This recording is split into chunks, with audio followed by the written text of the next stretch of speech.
दोस्तों, मेरा नाम यश है। मैं पुणे का रहने वाला हूँ। मेरी ऊंचाई 5.5 फीट की है। बात उस वक्त की है जब मैं स्कूल की 12वीं कक्षा में था। मैंने बोर्ड के एग्जाम दिए थे। एग्जाम देने के बाद मैं फ्री हो गया था तो मैंने सोचा कि क्यों ना कुछ दिन मामा के घर हो आऊं। मेरे मामा जी इंदौर में रहते हैं। मैंने मम्मी से कहा तो उन्होंने मामी जी को बता दिया और मैंने ट्रेन से इंदौर के लिए तत्काल में टिकट बुक करवा लिया। उसके बाद मैं अपना सामान पैक करने लगा और दूसरे दिन तय समय पर मैं स्टेशन पहुंच गया। ट्रेन से इंदौर पहुंचकर मैंने मामा को कॉल किया। मैं स्टेशन पर आ गया हूँ, आप कहाँ हैं? मामा ने बताया, मैं तुम्हारा फोन बहुत देर से लगा रहा हूँ पर लग ही नहीं रहा था। मुझे अचानक किसी जरूरी काम से 2 दिन के लिए आउट ऑफ टाउन जाना पड़ गया है। मैं कुछ नहीं बोला और सोचने लगा कि अब मैं किस तरह से मामा के घर जाऊं, क्योंकि मामा के नए घर में जाने का ये मेरा पहला अवसर था। मामा ने बोला, तुम परेशान मत हो, मैंने मामी को कह दिया था, वे तुम्हें पिक करने के लिए आ रही हैं। उनकी ये बात सुनकर मुझे राहत मिली। मैंने भी ओके कह दिया। अब मैं आपको अपनी मामी के बारे में बता देता हूँ।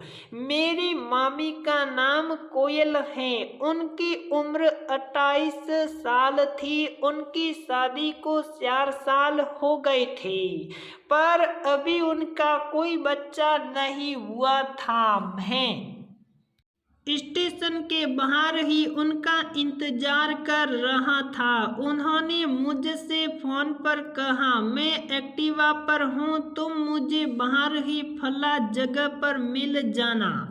यह कहते हुए मामी ने मुझे एक जगह के पास खड़े होने का कहा। कुछ देर बाद मामी स्टेशन पर आ गई। उन्होंने साड़ी पहनी हुई थी।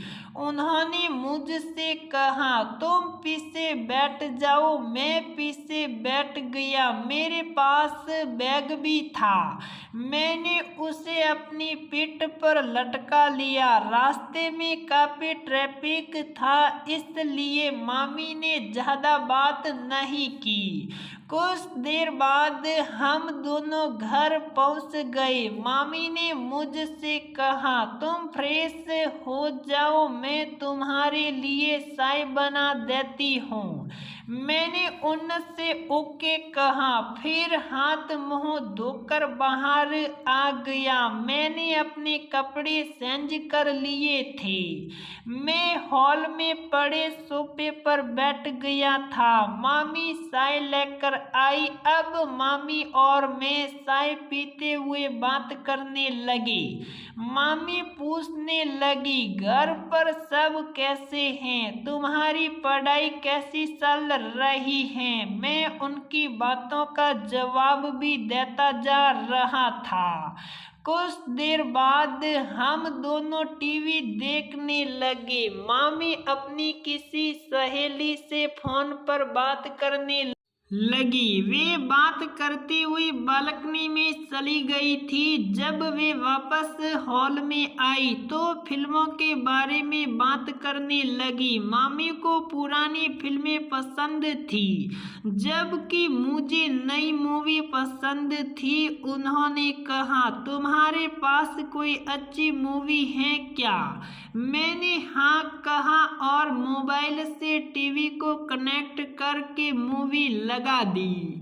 मामी और मैं उसे देखने लगे। थोड़ी देर बाद मामी खाना बनाने का बोलकर चली गई। मैंने भी मूवी बंद कर दी और मोबाइल में देखने लगा। मैं देखने में एकदम से मस्त था। मुझे पता भी नहीं चला कि मामी पीछे से मेरे फोन में फिल्म देख रही थी। मुझे कुछ हलचल महसूस हुई तो मैंने पीछे पलटकर देखा, मामी थी। मुझे एकदम से पीछे पलटकर देखता पाकर वे चौंक गई और वहां से चली गई। खाना बन जाने के बाद मैंने और मामी ने खाना खाया, पर हम दोनों ने आपस में कुछ बात नहीं की। खाना खाने के बाद हम दोनों सोने चले गए थे।